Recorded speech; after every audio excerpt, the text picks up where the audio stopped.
We are in 2024, and the risk of a third world war with catastrophic consequences has never been higher.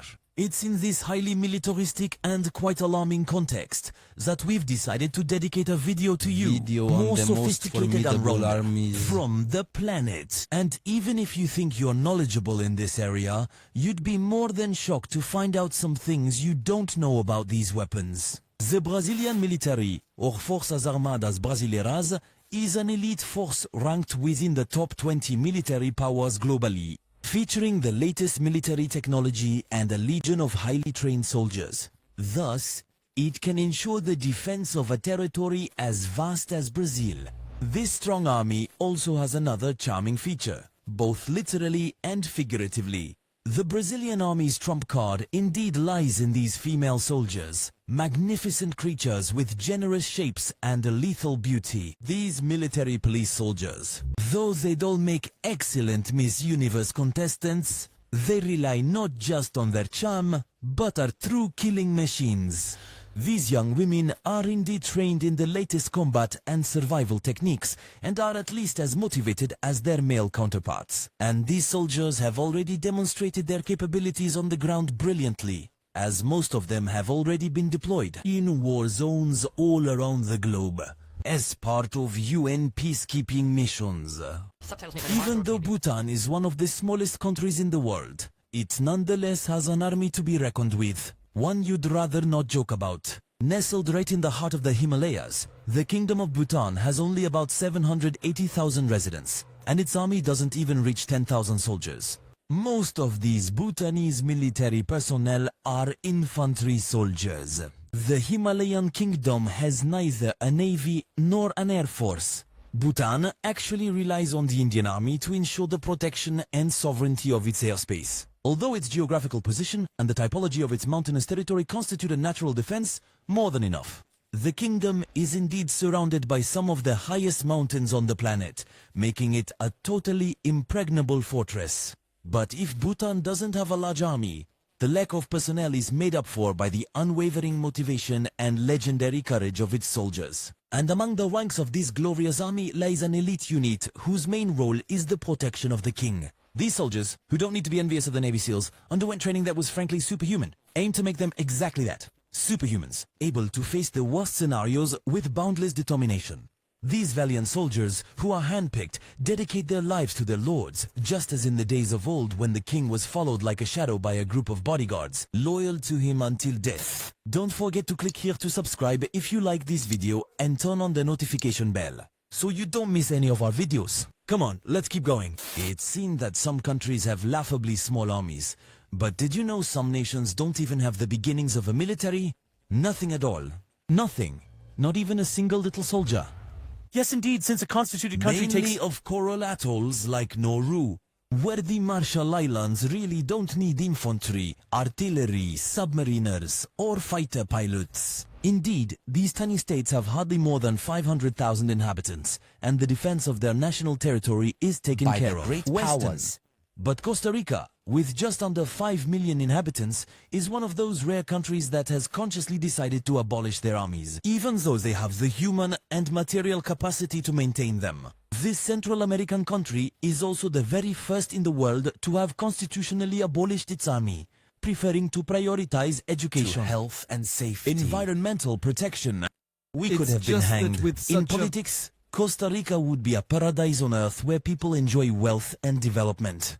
But unfortunately, that's not the case, as the country has an unemployment rate of 14.5%, while 23% of the population lives below the poverty line. The most surprising thing in this matter is that originally Costa Rica had not abolished its armed forces out of noble pacifist convictions, but rather out of sheer political opportunism. The former dictator Indeed, he found no better way to consolidate his reign and eliminate competition than to disband the army, which then was the only real threat to his power. In sub-Saharan Africa, armed forces often, unfortunately, have a grim reputation for abuses and crimes against humanity. The Ugandan army is indeed the perfect example.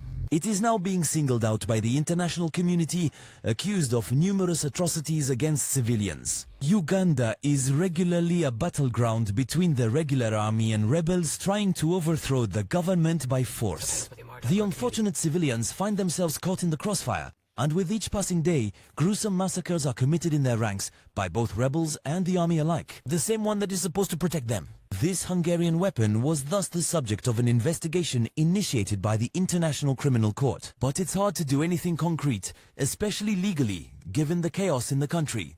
The civilian population is thus unfortunately doomed to suffer even more massacres and killings carried out with impunity by cruel and thirsty warlords of blood. If asked which is the world's leading navy, you'd likely say the American Navy without hesitation. Indeed, which nations in the world can boast of having not 5 or 6, but 11 fully operational aircraft carriers, not to mention their escort ships and submarines? Yet, if the power of the American Navy is undeniable, the maritime hegemony truly belongs to the People's Republic of China. It might blow your mind despite all those Hollywood movies and Pentagon propaganda, but it's a fact that even Americans no longer dare to question.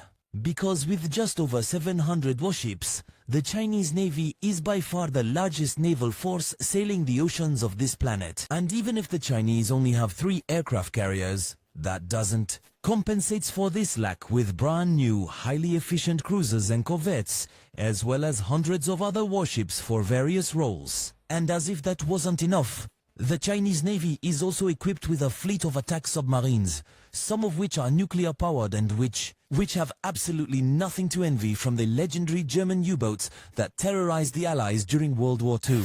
The Gambia is a small country in West Africa, completely surrounded by Senegal, and geographically is just a long strip of land around the Gambia River.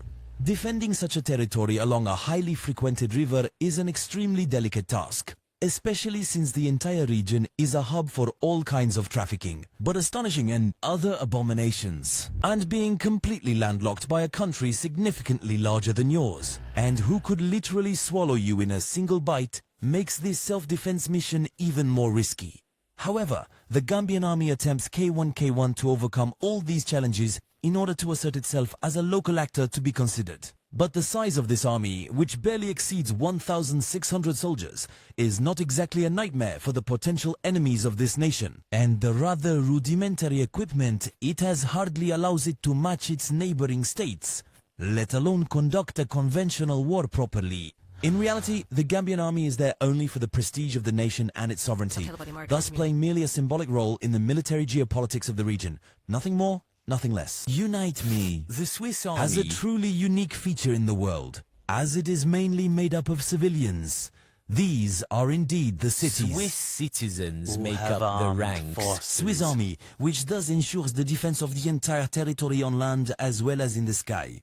This army of militias thus incorporates ordinary civilians who, of course, have undergone quality military training and additionally have state-of-the-art equipment and weaponry. And the fact that it was originally just simple ceremonies. Civilians do not detract from the fact that Swiss soldiers are real elite troops, capable of facing any enemy who would dare to attack their heart. These Swiss soldiers are indeed formidable warriors in times of war, being the worthy descendants of the legendary Swiss mercenaries who once dominated the old continent. Of course, we are far from those days, but the fact remains that the current Swiss army is not an easy opponent, and even the most powerful armies would not dare to challenge them. It is also thanks to their unwavering bravery and tenacity in battle that Switzerland has been able to enjoy its neutrality for so long, even during the darkest moments in history. To sum up, let's say the Swiss army is like its famous Swiss army knife, very nice to look at and devilishly efficient. Indeed, the militaristic spirit is everywhere, even in places where you would least expect it. At the Vatican, for instance, a sacred home of Christianity and the papal residence, but also the world's smallest state, covering a total area of 0.4 square kilometers. At 139 square kilometers, this microstate does have an army, well, not really a conventional army like other countries, with land, sea and air components. No, because the Vatican's army is otherwise more picturesque, though it remains formidable nonetheless. It's about the Swiss Guard, an elite military force whose role is to ensure the safety of the Pope and the Vatican. This guard, in their unusual attire, traces their origins back to the ancient detachments of Swiss mercenaries who served as bodyguards to European sovereigns since the 15th century. But even if their colorful uniform not looking very threatening, these soldiers are far from clowns. that they are skilled in close combat techniques and have weaponry like Rambo. It's largely thanks to these elite units that the various popes throughout history have enjoyed the utmost security in their duties. The annual strength of the Swiss Guards. They hardly exceed 135 soldiers, all carefully selected and having taken an oath of honor in which they commit to sacrifice their lives to defend the Pope and the Vatican. In short, with such a guard to watch over him, the Pope can thus sleep soundly without ever fearing for his safety. And as always on your favorite YouTube channel, we've saved the best for last with this sequence that will surely give you nightmares tonight. No army in this world can be more threatening or formidable than the faithful People's Army of Korea. Yes, we are indeed talking about North Korea.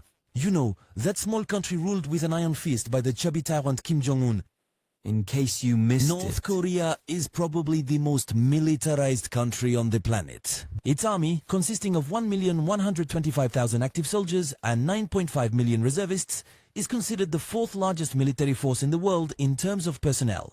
These legions of soldiers have been brainwashed by the regime's propaganda, making them fierce and fanatical fighters. Preferring to die in battle rather than surrender to the enemy.